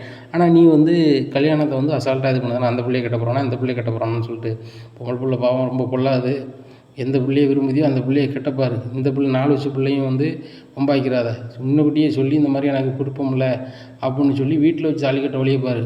ஏன்னா கல்யாணம் ரொம்ப நெருங்கிட்டுன்னு வச்சுக்கோ, அதுக்கப்புறம் வந்து நீ நினச்சாலும் தடுக்க முடியாது, யார் தான் தடுக்க முடியாது, அதுக்கப்புறம் ரொம்ப சங்கடம். நீனும் ராஜி பண்ண கதையை நீ பண்ணனா எங்கள் அண்ணம்மா 2 பேரும் வாழ்க்கையை வெறுத்துருவானுவா. ஏற்கனவே உங்கள் அப்பா வந்து ரொம்ப டென்ஷன் பார்ட்டி, முத்துவேலனாவது கொஞ்சம் நார்மலாக இருப்பான், அதனால் புரிஞ்சுக்கோ, உங்கள் அப்பா அம்மாவோடைய தன்மை உனக்கு தெரியும் அப்படிங்கிறாங்க. சித்தப்பா தயவு செய்து உங்கள் வீட்டில் யாருன்னு சொல்லிடாதாங்க அப்படிங்கிறாங்க. உங்கள் வீட்டில் யாருன்னு சொல்லிடுறாங்க. நான் யாருடா, நானும் வீட்டுக்காரன் தானே, நான் ஏற்றாப்புல எங்கள் மச்சான் வீட்டில் இருக்கேன் அவ்வளோதான். எங்கள் அண்ணம்மாவோட உரிமையில் தான் நைட்டே வந்து சொல்லு, எனக்கு கதை கேள்விப்பட்டு நான் வந்தேன், நைட்டு தூங்கிட்டேன், உங்கள் அப்பங்கிட்ட நான் வந்து சொல்லும் போது மாட்டிக்கிட்டேன், இந்த சூழ்நிலை காலையில் வந்து இதை சொல்லுதேன் கேட்டுக்கா அப்படி இப்படின்ட்டு இருக்காங்க. சரி சித்தப்பா தயவு செய்து யாருன்னு சொல்லிடாதீங்க, எனக்கு எதுக்காவது நான் இது வந்து ஒரு சுமூக தீர்வு பார்க்கறதுக்கு தான் வழி பண்ணுறேன் அப்படிங்கிறேன். நல்ல வேலை வழி பண்ணு, இல்லைனா பார்த்துக்க எல்லாருக்கும் அசிங்கமாக போயிடும் அப்படின்னு சொல்லிட்டு வெளில வராரு. அப்போ பாண்டியன் பார்க்குறேன், என்னடா காலையில் எங்கே போய்கிட்டு இருக்க அப்படிங்கிறாங்க. மச்சான் எங்கள் வீட்டுக்கு போகக்கூடாதா அப்படிங்கிறாங்க. டேய் காலையில் எதுக்கு என்ன விஷயமா போனேன் அப்படிங்கிறாங்க. ஒன்றும் மச்சான் அங்கேருந்து எங்கள் அம்மா கூப்பிட்டு தான் போனேன் அப்படிங்க. அப்படியா அப்படின்னு சொல்லிடுறாங்க. நீ என்னடா பழனி காலையில் அங்கே போய்ட்டு வந்தேன் அப்படின்னு அக்கா கேட்குறாங்க. ஒன்றுமில்லக்கா அப்படிங்கிறாங்க. டேய் எதுவும் கதையாடா அப்படிங்கிறாங்க. இல்லைன்னா காலை நீ போக மாட்டியா அப்படிங்கிறாங்க. அம்மா கூப்பிட்டாங்க என்னென்னு கேட்டோம்மா அப்படிங்கிறாங்க. கேட்டாங்க அப்படிங்க. அப்படியா அப்படின்றாங்க. நேராக அங்கே வந்துடுறாங்க. அக்கா சாப்பாடு வை அப்படிங்கிறாங்க. சாப்பாடு வைக்கிறாங்க. சாப்பிட்டு கடைக்கு போகிறாங்க. இன்னும் கதிர் ஃபோன் அடிக்கிற பழனிக்கு. நான் சொன்னீங்களா அப்படிங்கிறாங்க. சொல்லிட்டேன்டா, அதுக்கு மேலே அவன் இருப்பான் அப்படி இப்படின்னு கேட்டிருக்காங்க. சரி அப்படிங்கிறாங்க. சரி ரைட்டு அப்படின்ட்டு போயிடுறாங்க. இந்த சூழ்நிலையில் செந்தில் வேலைக்கு போயிடுறாரு. உடனே செந்தில் மாமா வந்து அந்த ரிஜிஸ்டர் ஆஃபீஸில் வேறு ஒரு பத்திரத்தை பதியதுக்கு வந்துருக்காங்க. உடனே மாமா உட்காருங்க அப்படின்னு சொல்லிட்டு சேர கொடுக்குறாங்க. உடனே அவர் வெக்கப்பட்டு இல்லை மருமகன் நான் நிற்கேன் அப்படிங்க. இல்லை மாமா உட்காருங்க நீங்கள் மருமகன் நான் வந்து உட்காந்து ஆஃபீஸரில் உட்காந்துருக்கேன் நீங்கள் நின்றுட்டு இருக்கும்போது கஷ்டமாக இருக்குல்ல அப்படிங்கிறாங்க. உடனே அங்கே இருக்க ஆள்கிட்ட பூரா சொல்கிறாங்க அது என் மருமகன் தான் அப்படிங்கிறாங்க. தெரியுண்ணே அப்படிங்கிறாங்க. அது மீனா மாப்பிள்ளை அப்படின்லாம் சொல்லுதாரு. செந்திலுக்குமே ரொம்ப சந்தோஷமாக இருக்குது. உடனே அந்த பத்திரத்தை பதிவு பண்ணிவிட்டு நேராக மீனாவுக்கு ஃபோன் அடிக்கிறாங்க. மீனா அவங்க அப்பா பத்திரப்பதிவுக்கு ஏதோ வந்திருந்தாப்புல வந்துட்டு இன்னும் எல்லார்ட்டையும் மாப்பிளன்னு சொல்லிகிட்டு இருக்காரு அப்படிங்கிறாங்க. அவர் ரொம்ப பெருமைப்பட்டார் அப்படிங்கிறாங்க. எனக்கும் பெருமையாக தாங்க இருக்குது. நீங்கள் வீம்புக்கு தான் சொல்லுவீங்க நான் வேலைக்கு போகிறேன்னு சொல்லுவீங்களா மறுநாள் மாறிடுவீங்களான்னு பார்த்தேன். ஆனால் வீம்புக்கு மட்டும் சொல்லலை, அதை சொல்லிட்டும் கிளாஸுக்கு போய் படித்து எக்ஸாம் பாஸ் பண்ணிட்டீங்க. இது எனக்கும் ரொம்ப பெருமையாக இருக்குது. நீங்கள் அங்கங்கே போஸ்டிங் வாங்கினா கூட எங்கள் அப்பாட்ட என் புருஷன் ஆஃபீஸர் ஆகிட்டாருன்னு சொன்னால் மட்டும் தான் முடியுமா தவிர்த்து நேரில் காமிக்க முடியாது வேலை பார்க்குற இடத்த. ஆனால் வந்து நீங்கள் வேலை பார்த்த இடமே எங்கள் அப்பாவுக்கு தினம் தெரியணும் அப்படிங்கிறதுக்கு மாதிரி எங்கள் வீட்டு பக்கத்துலேயே நீங்கள் ஆஃபீஸராக வந்தீங்க பார்த்தீங்களா, அது எனக்கு ரொம்பவே சந்தோஷமாக இருக்குது அப்படிங்கிறாங்க. மீனா நான் வந்து ஒரு கடவுள்கிட்ட வேண்டிகிட்டு தான் இதை செஞ்சேன். கண்டிப்பாக நான் பாஸ் ஆகணும். கண்டிப்பாக மீனா வீட்டு பக்கத்தில் ஏதாவது ஒரு கவர்மெண்ட் ஆஃபீஸில் ஹெட் ஆஃபீஸர் மாதிரி இருக்கணும். அதான் வந்து அப்பா பார்த்துட்டு மீனாவோட மாப்பிள்ளை நல்லா தான் இருக்கார், மீனா நல்ல இடத்துல தான் இருக்கா, அவளுக்கு எதுவும் கவலை இல்லை, அவள் வந்து நல்லதாக இருக்கா, ராசாத்தியமாக இருக்கான்னு நினைக்கணுங்கிறதுக்காக தான் செஞ்சேன். கடவுள் கிருபையில் அப்படியே நடந்துருச்சு அப்படிங்கிறாங்க. இல்லைங்க அதில் உங்கள் முயற்சி இருந்துச்சு அப்படி இப்படின்ட்டு இருக்காங்க. இந்த சூழ்நிலையில் தங்கமயில் அவங்க அம்மாவுக்கு ஃபோன் அடிக்கிறாங்க. இனியடி உங்கள் வீட்டில் நடக்குது அப்படிங்கிறாங்க. அம்மா எல்லோரும் பெரிய பெரிய ஆளாகிட்டு போகிறாங்க, யார் என்ன செஞ்சாலும் இனியதாம்மா ஏதாவது பண்ணுறாங்க என்னடி அப்படிங்கிறாங்க. இல்லை செந்தில் தம்பி எக்ஸாம் எழுதி பாஸ் பண்ணி வேலைக்கு போனார், அதோட விடுவாங்கன்னு பார்த்தா மறுபடியும் எக்ஸாம் போடுவான்னு எழுதி போங்கன்னு எல்லோரும் சொல்லுதாங்க. மாமா இவ்வளோ நாள் என்ன சப்போர்ட் பண்ணிகிட்டு இருந்தார், சரி அவள் ஹவுஸ் ஒய்ஃபாக இருக்குது தான் ஆசைப்பட்டு தான் இருந்துட்டு போகிறான்னு சொல்லிட்டு அவரே சொல்லிட்டாரு, நீ வேலைக்கு போனாதாம்மா எனக்கும் மரியாதை உங்கள் வீட்டுக்கு மரியாதை, அதனால் வேலைக்கு போகிறது பாருமா, அதுக்கு நான் படிக்கிறதுக்கு என்ன காசு வேணுமோ நான் தரேன் வைக்கேன் அப்படி இப்படின்னு சொல்கிறாங்க. அதான் ரொம்ப கஷ்டமாக இருக்குது அப்படிங்கிறாங்க. அப்போ ஏதாவது வேலைக்கு போக வேண்டியது நடி அப்படிங்கிறாங்க. அம்மா நான் என்ன படிச்சிருக்கேன் அப்படிங்கிறாங்க. நீ கம்மியாக தான் படிச்சிருக்க, அதுக்கேற்ற எதுவும் வேலைக்கு போக முடியாதா அப்படிங்கிறாங்க. போகலாமா, ஆனால் எக்ஸாம் வந்து அப்ளை பண்ணும்போது டிகிரி லெவலில் தான் அப்ளை பண்ண சொல்லுவாங்க அப்படிங்கிறாங்க. நீ அதான் பண்ணாதடி, 10th லெவலில் ஏதாவது குரூப் 4 போடுவாங்களா அதில் அப்ளை பண்ணி எக்ஸாம் படிக்கணும்னு கஷ்டப்பட்டு படி, வேலைக்கு போய்ட்டு நல்லது தானே அப்படிங்கிறாங்க. அதுவும் சரிதாம்மா, நான் அதை தான் எப்படி செஞ்சிடறேம்மா அப்படிங்கிறாங்க. அதை நீ சின்சியராக படிச்சிருவியா அப்படிங்க, தெரியலையம்மா, நான் வந்து என் படிப்பு தான் உனக்கு தெரியுமே அப்படிங்கிறாங்க. ஆமாம் ஆனான்னா அவன் உனக்கு இப்படி பாஸ் பண்ணி போகிறே தெரில, அந்த வீட்டில் கட்டி கொடுத்துட்டு நானும் கஷ்டம் படுத்தேன், தினம் உனக்கு ஐடியா கொடுத்தே நான் ரொம்ப சங்கடப்படுத்தேன் அப்படிங்கிறாங்க. பேசாமல் மாப்பிள்ளையை தனி கொடுத்தன கூட்டி போய் வேண்டியதானே அப்படிங்கிறாங்க. நானும் நினச்சேம்மா தனி கொடுத்தன கூட்டி போயிட்டா பிரச்சனை இல்லை, குடும்பத்தில் சொத்தை கூட பிரித்து வாங்கிக்குவோமா அப்படின்னு சொல்லிட்டு பார்த்தேன். ஆனால் அது எப்படி ஆரம்பிக்கிறது ஏது ஆரம்பிக்கிறதுன்னு தெரியல. ஹனிமூன் போகிறதே வந்து அவர் பேசி முடிவெடுக்க முடியாதவரை வந்து எப்படி தனி கொடுத்தன கூட்டி போகிறது அப்படிங்கிறாங்க. நீ தாண்டி நான் பண்ணணும், வேறு வழி கிடையாது, நீ தான் எதையாவது பண்ணி அந்த இதை பண்ணணும், பார்த்துட்டு இந்த குடும்பத்தில் எனக்கு சரியான இது இல்லை, அதனால் தண்ணி கொடுத்துன்னு போகிறோன்னு சொல்லணும், அப்படி நீ பண்ணால் மட்டும்தான் அது சரியாக வரும், இல்லைன்னா சரியாக வராது அப்படிங்கிறாங்க. அப்போ நான் எப்படிமா ஆரம்பிக்கட்டும் அப்படிங்கிறாங்க. எதுலையாவது ஆரம்பி, ஒன்று சமையல் பண்ணு, சமையல் பண்ணக்கூடாதுன்னு உங்கள் அத்தை சொல்லுவாங்க, நீனும் ஏன் நான் சமையல் பண்ணக்கூடாது அப்படின்னு சொல்லிட்டு வீண் பிரச்சனை பண்ணும்போது ஏன் இப்படி பண்ணிகிட்டு வச்சுட்டு இருக்கும்போது இந்த வீட்டில் சமைக்க கூட உரிமை இல்லாத போது நான் எதுக்கு இந்த வீட்டில் இருக்கணும், நானும் என் வீட்டுக்காரன் தண்ணி கொடுத்துன போகிறோன்னு சொல்லிட்டு உன் மாமனார்கிட்ட சொல்லு. உன் மாமனார் சொல்லுவார், அவள் சமைக்க தானே போகிறாங்க, நீ அதை விட மாட்டேங்க, அந்த பிள்ளை வீம்பில் வீட்டு விட்டு போகிறாங்க, கூட்டு குடும்பத்தை சிதைக்கன்னு சொல்லுது, நீ என்ன இப்படி பண்ணிகிட்டு இருக்கம்பாங்க. சமைக்க ஆரம்பித்தா அப்படின்னா அந்த வீட்டினுடைய ராஜ்யம் அவங்க கையில் தான் வரும். இல்லை அப்படின்னு சொன்னால் நீ அதை வச்சு அவங்க நான் தான் சமைக்கணும் மாமியார் சொன்னாலும் நீ தண்ணி கொடுத்துன்னு போயிடலாம், ஏதோ ஒரு வகையில் நீ நினச்சது நடந்துடும் அப்படிங்கிறாங்க. ஆமாம்மா இதை தாம்மா கையில் எடுக்கணும், நான் அடுப்பாங்கரை பக்கத்தில் நான் போனால் தான் நடக்கும். இந்த அத்தை வந்து நீ அடுப்பாங்கரை பக்கத்துலேயே போகக்கூடாதுன்னு சொன்னேன், சரி நானும் ஏன் வீண் பிரச்சனை பண்ணிகிட்டு இருக்கோன்னு போகலை, அவங்க 3 பேர் சேர்ந்துக்கிட்டு கும்மி அடிச்சிட்டு இருப்பாங்க, நான் மட்டும் தனியாக இருக்கணும் அப்படிங்கிறது தான் போகல. இன்னும் வந்து அதை பார்த்துட்டு இருந்தால் சரி வராது. இந்த செந்தில் வேறு கவர்மெண்ட் வேலைக்கு போயிட்டான், மீனா ஓவர் திமிர் பண்ண ஆரம்பிச்சிட்டா. முன்னாடி வந்து எப்பமா தான் கடை பண்ண வாங்கிட்டு வரா, அடிக்கடி வாங்கிட்டு வரான். நான் வேறு ஆர்டர் கோளாறில் வந்து கடை பண்ண திங்க மாட்டேன் வைக்க மாட்டேன்னு சொல்லிட்டேன். எனக்கு என்னென்ன பிடிக்குமோ அதெல்லாம் வாங்கி வந்து தின்னுக்கிட்டு இருக்காங்க. எனக்கு மனசார கேட்கவும் முடியல வைக்கவும் முடியல. ஆனால் வந்து அவங்க முதல்லையாவது மீனாவை கேட்பா சும்மையாவது அக்கா சாப்பிட்றீங்களான்னு சொல்லிட்டு, இப்போ நம்ம தான் கடை பண்ண தான் சாப்பிட மாட்டாளா அப்படின்னு சொல்லிட்டு அவள் பயங்கரமாக கெட்டுதாங்க. அதனால் எனக்கு என்ன செய்யனே தெரிலம்மா, நீ சொன்ன மாதிரி அடுப்பாங்கரில் தான் வந்து புகைய வைக்கணும். அடுப்பாங்கரையை புகைய வச்சோம்னா கண்டிப்பாக மாமா டென்ஷன் ஆவார். டென்ஷன் ஆகுனா ஒன்று கோமதி நீ சமைக்காத அவள் சமைக்கட்டும் பாரு, இல்லையா பேசாமல் நீங்களே தண்ணி கொடுத்துன்னு போயிருங்க அப்படின்னு சொல்லிடுவார். அதாம்மா இது கரெக்டாக இருக்கணும், அப்படி பண்ணிடுறோம்மா அப்படிங்கிறாங்க. நான் சொல்லது கேளு, இது அப்படியே பண்ணு, வரது நல்லதாகவே நடக்கும் அப்படிங்கிறாங்க. சரிம்மா, இது வரைக்கும் உன் சொல்ல கேட்டு தான் பண்ணுவேன். நாங்கள் பண்ணிவிட்டு அது எப்படி நடக்கு எது நடக்குன்னு உனக்கு ஃபோன் பண்ணி சொல்லுதம்மா அப்படிங்கிறாங்க. சொல்லிடி நீ எனக்கு வந்து செய்தியே அதுதானே. நம்ம வீட்டில் கேபிள் கட்டாமல் டிவி வேற பிடுங்கி போட்டாங்க. இப்போ உன் வீட்டில் என்ன நடக்கு அப்படின்னுங்கிறத கேட்டு தான் நான் சுவாரஸ்யமாக இருக்கணும். இதை வச்சு தான் இன்றைக்கி எனக்கு நேரம் போக்கும் நேரம் போகாது இருக்குது அப்படிங்கிறாங்க. சரிம்மா தூங்கிறாத, இங்கே நடக்காது அப்படின்னு நான் ஃபோன் பண்ணி சொல்லுதேன் அப்படிங்கிறாங்க. சரி அப்படின்னு சொல்லிட்டு ஃபோனை வைக்கிறாங்க. இனி என்ன நடக்கும் இந்த தங்கமயில் பன்னீர் ஸ்டோர் குடும்பத்தில் அப்படிங்கிறத பொறுத்திருந்து பார்க்கலாம். நம்ம சேனலை நீங்கள் மறக்காமல் லைக் அண்ட் சப்ஸ்கிரைப் பண்ணுங்கள். நன்றி, வணக்கம்.